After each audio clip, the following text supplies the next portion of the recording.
Et nous avons le plaisir d'accueillir en duplex le héros de ce reportage. Bonjour Boubou et merci de nous rejoindre en direct. On va revenir ensemble sur votre parcours qui est fascinant. Bonjour. Bonjour, vous dites que la danse vous a sauvé la vie. Vous venez d'un quartier difficile. Vous pensez que le sport peut être un moyen de trouver sa voie. C'est le message que vous voulez transmettre aux jeunes en difficulté? Aujourd'hui, je pense que les jeunes ont besoin de direction. La danse est aussi un moyen d'expression et un moyen de pouvoir justement rentrer dans une communauté qui peut justement vous apporter un équilibre dans votre vie. Les lettres de noblesse de la danse hip-hop, c'est bien sûr l'équilibre, c'est bien sûr la joie, avoir du fun, s'amuser. Donc, je pense que c'est des valeurs qu'on peut justement transmettre à cette jeunesse.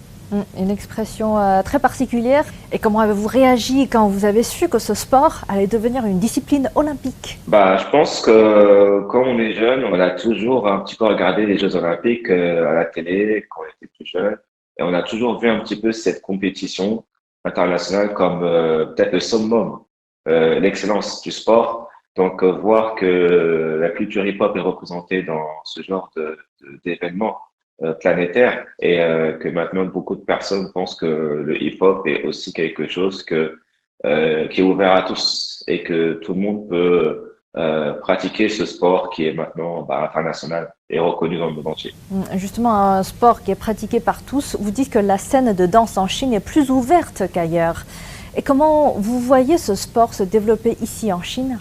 Depuis que j'habite en Chine, justement à Shanghai, j'ai bien vu que euh, les gens ont un certain engouement pour la danse hip-hop. C'est quelque chose qu'on voit sur les réseaux sociaux, qu'on voit dans les studios de danse, qu'on voit chez les plus jeunes. Ce que j'aime bien chez les Chinois, justement, c'est qu'ils ont cette soif d'apprendre. Quand ils aiment quelque chose, ils sont vraiment à 200%.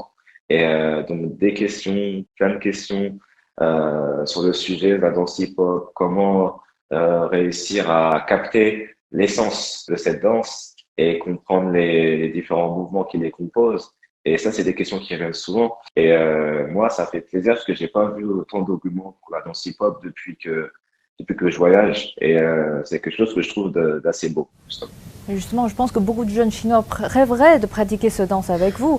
Si vous allez donner quelques conseils à toute personne qui souhaiterait se mettre au breakdance, aussi bien sur le plan physique que mental, quels seraient-ils? La manière la plus rapide, ce serait de ne pas avoir peur d'essayer de nouvelles choses.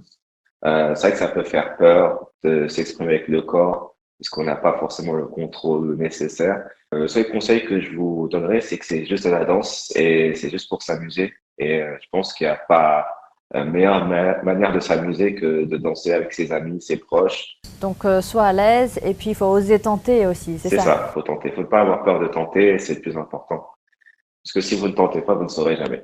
Merci infiniment Boubou d'avoir participé à cette émission. Vous êtes porteur de belles valeurs et d'une vraie inspiration pour la jeunesse du monde entier.